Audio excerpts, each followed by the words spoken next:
नमस्कार दोस्तों, आपका स्वागत है हमारे YouTube channel learning point with Abhishek में। यहाँ आपको मिलता है प्रतिदिन न्यूज़पेपर का डिक्टेशन।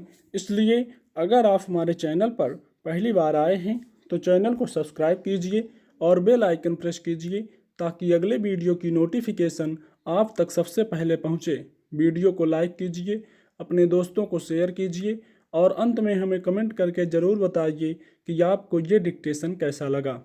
आज का टॉपिक है वक्त की बर्बादी। Ready, start. नई शिक्षा नीति घोषित होने के बाद अब स्वाभाविक ही पीछे से चली आ रही कमियों के बरक्स इसे नापा तोला जा रहा है।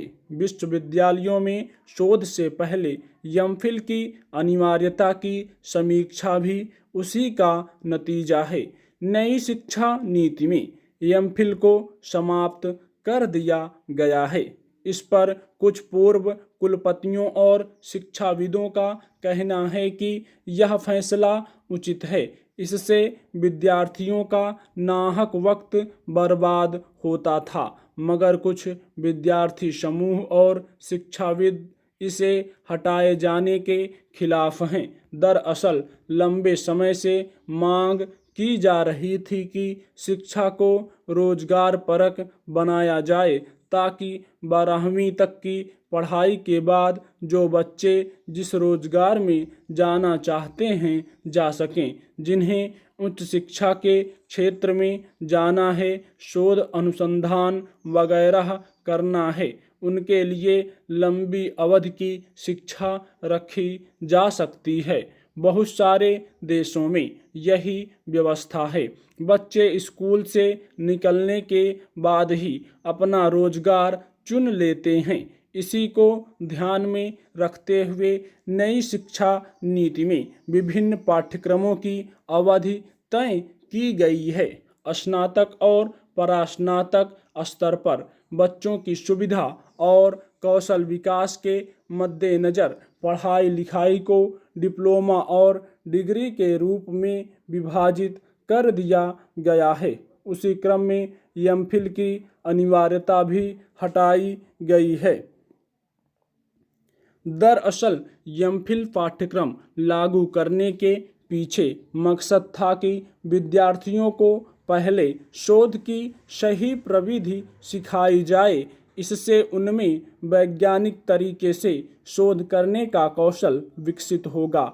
इस पाठ्यक्रम की अवधि 2 साल रखी गई थी, उसके बाद 3 साल शोध के लिए। हालांकि कुछ साल पहले तक सभी विश्वविद्यालय एमफिल पाठ्यक्रम नहीं चलाते थे, पर विश्वविद्यालय अनुदान आयोग ने इसे अनिवार्य करने को कहा तो लगभग सभी जगह यह लागू हो गया। एमफिल में विद्यार्थी को शोध प्रविधि की पढ़ाई करने के बाद एक लघु शोध प्रबंध जमा करना होता है। माना जाता है कि इससे विद्यार्थी में शोध का अभ्यास बनता है। चूँकि शोध करने वाले ज़्यादातर विद्यार्थी आगे विश्वविद्यालयों, महाविद्यालयों या फिर शोध संस्थानों में जाना चाहते हैं, इसलिए उन्हें शोध की वैज्ञानिक पद्धति सिखाना अनिवार्य माना गया था। पर विश्वविद्यालयों में शोध की जैसी स्थिति हो चली है, चालू ढंग से शोध पत्र लिखकर जमा कर देना आम बात है। इससे एमफिल का मकसद कहीं पूरा होता नहीं दिख रहा था। इसलिए कई शिक्षाशास्त्री इसे समय की बर्बादी मानते थे।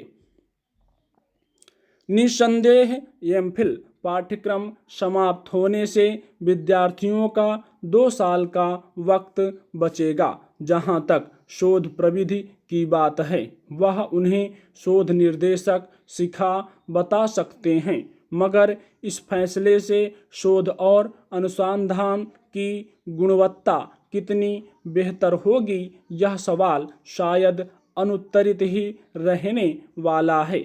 दुनिया भर के विश्वविद्यालयों में पढ़ाई लिखाई के स्तर का सालाना मूल्यांकन बताता है कि शोध और अनुसंधान के मामले में भारत लगभग फिसड्डी है। ऐसे में विश्वविद्यालय अनुदान आयोग और विज्ञान, समाज विज्ञान आदि के क्षेत्रों में अनुसंधान को प्रोत्साहन देने वाले संस्थानों की तरफ से खर्च होने वाले धन पर सवाल उठते रहे हैं।